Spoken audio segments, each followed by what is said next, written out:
Hey, good morning and welcome to 2016. My name is Christy Browning and I am the owner and founder of Revision, a company that we put together to encourage, empower, and inspire you. I am a motivational and inspirational speaker as well as a master developmental coach, and all of that means that I exist to help you go forward and get into the part of life that you want to be in, the one that makes you feel most successful, most purposeful, and most full of life and joy and happiness. And I'm excited to start the new year off with a really hot topic that I love, and it is centered around goal setting. If you've ever heard me share and speak or talk about goal setting, you know it's a pretty passionate topic for me.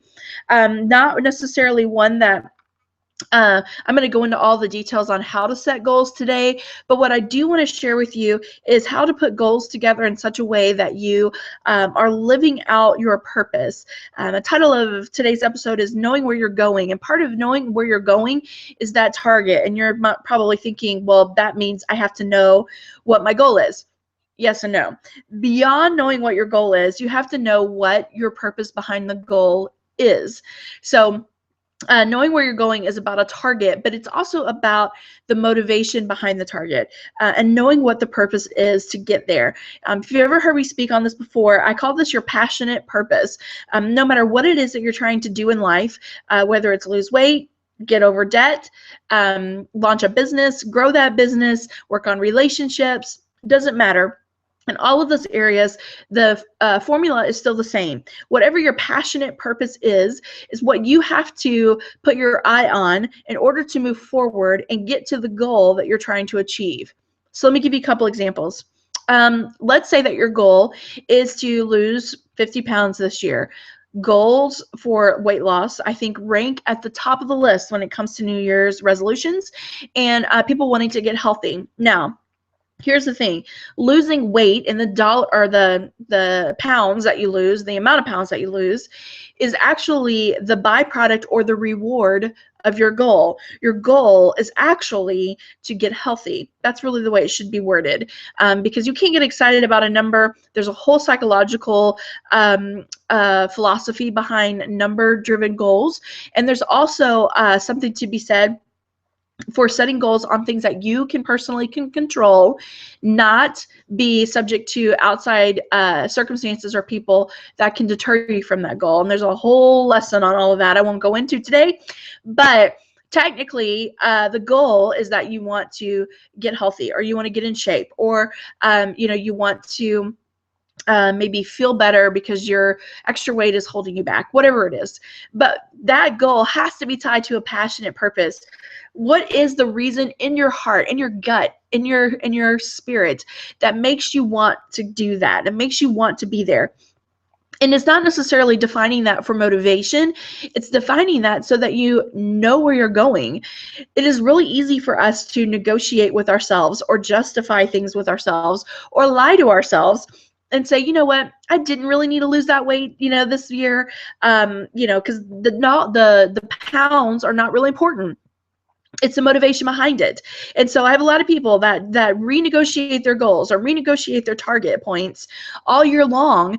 And I work with them to try to tie that to something deeper. And so, when you go out in a lake and you want to anchor your boat, you don't just anchor it to the surface. You sink the anchor as deep as you possibly can, as far into the water, as far into the mud or the sand below. You sink that into the lake bed as far as you can. And that is what holds you steady and amidst of all of the shifting waters that might happen on the lake. It's the same thing for your passionate purpose. Your goal is to catch the fish. Your passionate purpose that anchors you there is that deep embedded anchor. And for you personally, what you want to accomplish has to be anchored in something that is so deep and so personal that no matter what happens in life, it doesn't deter you from that. Personally, my passionate purpose is to encourage, empower, and inspire women. I chose to build a business around that so that I could do that full time. And I love it, and it's great. And I can't wait to see what the future holds as we continue to walk forward in that.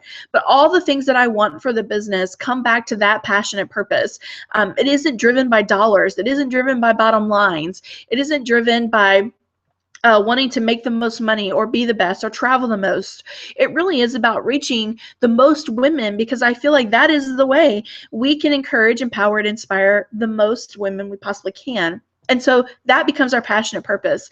And it's super critical that no matter what it is you want out of this year, it's tied to that passionate purpose. And it has to be deep. And as soon as you think you've hit it, you've hit that deep point, go deeper, because it really is a really deep, heart-driven answer. So my passionate purpose is to encourage, empower, and inspire women. But the deeper part of that is that I want to make a difference in the world. I want to leave my mark.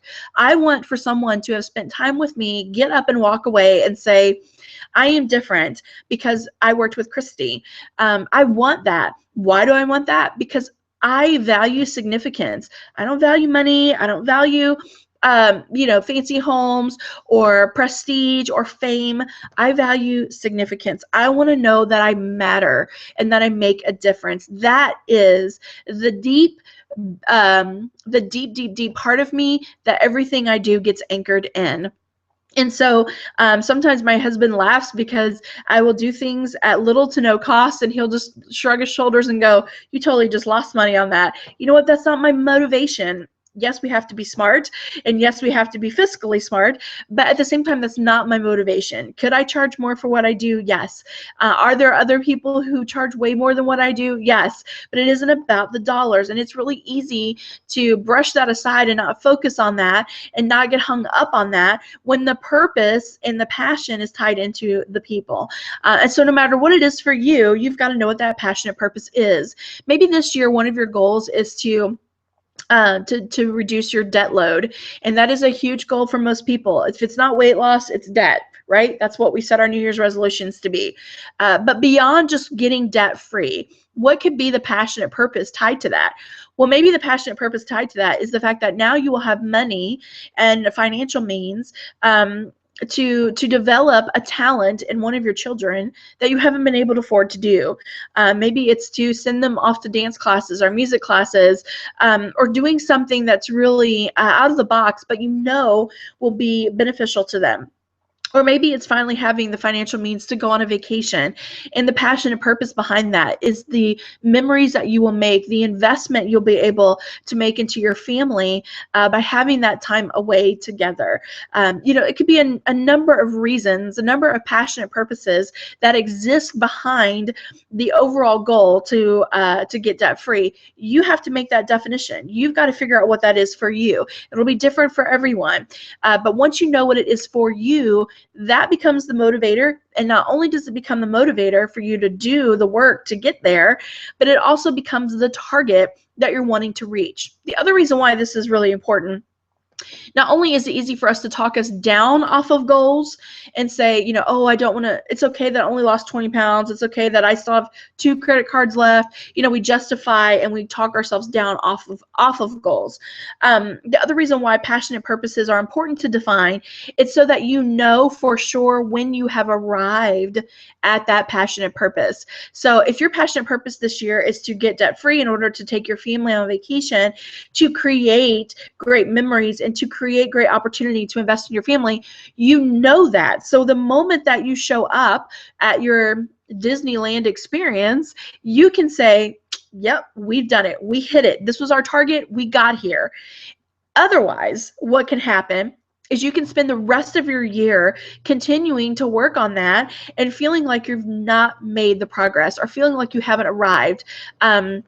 If you're like me and you're super, super perfectionist driven, and you're super ambitious, man, you'll just keep working and working and working and totally blow past the arrival point and have never celebrated that. So that's not to say that once you hit your passionate purpose, you just pack everything up and you're done. No, you can keep moving forward and keep seeing growth there, but it's important to know where you want to be and the target you're wanting to hit, so that when you do get there and you identify with those emotions and those heart purposes for being there, you can celebrate those. So it really centers around knowing where you're going. It really is important for you to have those passionate purposes in place so that you do know where you're headed and you know when you've gotten there and you can stand there and enjoy that moment. The other reason why passionate purposes are important is because it gives you an opportunity to live that out every day. So, one of the things I tell my clients a lot when we're working privately and doing coaching together, we always talk about passionate purposes a lot. It becomes sort of the filter that helps you decide where to spend your time, where to spend your energy, where to put your focus.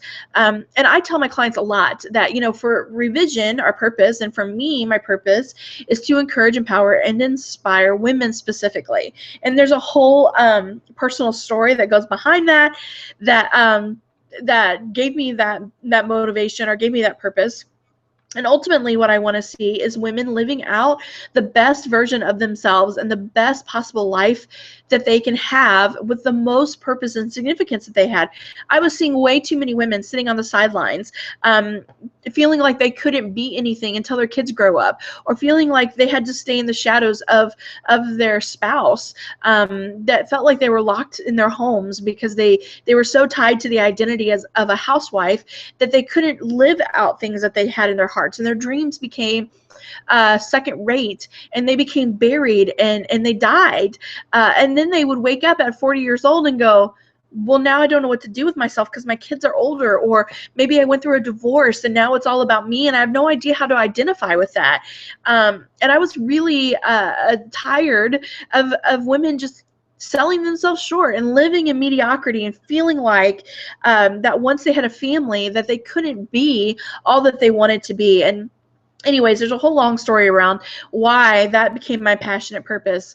But if Revision was to close its doors, if we were to stop existing as a company, I could still encourage, empower, and inspire women. I could still be about that. That wouldn't change. It's not dependent on the business being a business, because that is my personal passionate purpose that I live every single day, that I want to be about every single day. And I don't have to have a company in order to make that happen. Once you know what that is, and you can identify with what your overall life passionate purpose is, man, life becomes a lot sweeter, because then you know what you're about and you make decisions based on that, and you then know how to pick and choose what to do and where to spend your time, and what direction to go in. And then your yearly goals or your 2016 resolutions are easily defined by that lifelong passionate purpose. It gets broken down into yearly chunks that then get broken down into quarterly chunks, and then monthly chunks, and then weekly chunks, and then daily chunks. And I tell you what, when you can learn how to live out your passionate purpose a little bit every day, life becomes a lot more enjoyable. You feel and see and recognize the progress you're making, instead of waiting for the day that you show up to your dream life. You start having your dream life now. There's no reason to wait. There's no reason to put that on hold. There's no reason to say, well, I'm not there yet, so I can't have that. It's not true. You can figure out a way to input that passion and purpose every day in your life and get joy and get hope and get significance and get a zest for living, instead of always waiting to arrive. So let's use our vacation example. Tomorrow, you can't necessarily wake up and be on your family vacation. Things have to be done. Money has to be in place. Remember that the part of the equation for that was becoming debt-free, or maybe reducing the amount of debt that you have, or saving for that vacation. And so tomorrow, maybe what you do is you go and you set up a savings account just for that. Or you set a new budget in place just to help you start paying off debt. Maybe the next day what you do is you sit down with vacation brochures so that you can pick out tourist attractions and hotels and accommodations and things you might want to do. And you start keeping those brochures handy, and cutting out pictures and trying to, sorry, I have a little dog who wants me to play with her. And trying to do things that, or look for things that you want to do for that. Maybe the next day is that you start mapping out your actual travel plans and the route you're gonna drive on to get you there. I mean, every day it's a little bit that you do. And it doesn't even have to be actionable as much as it has to be heartfelt and tied to that passionate purpose. So, you know, for me this year, one of the things that I wanted to do is develop more seminars and retreats where I can speak to large groups more. That's my true passion and something I want to do more than anything. That's the goal. But the passionate purpose is reaching the masses. The passionate purpose is I can get the message out of what we do and how women can change their lives by hundreds if I could do more of those kinds of events. So I can't wake up tomorrow and snap my fingers and make that happen. But what I can do is write material every day for that. What I can do is look for event centers in order to book and schedule and plan. What I can do is get onto YouTube channels and Google Plus channels and do videos like this that gets me towards that goal. And so learning to live in that passionate purpose every day gives you hope that you are making the steps. It gives you joy in what you do every day, and it's no longer mediocrity, and it's no longer mundane and humdrum. You are making the steps. You are taking the journey, and it's joining the journey that you can see that life becomes sweet, and you're in the sweet spot.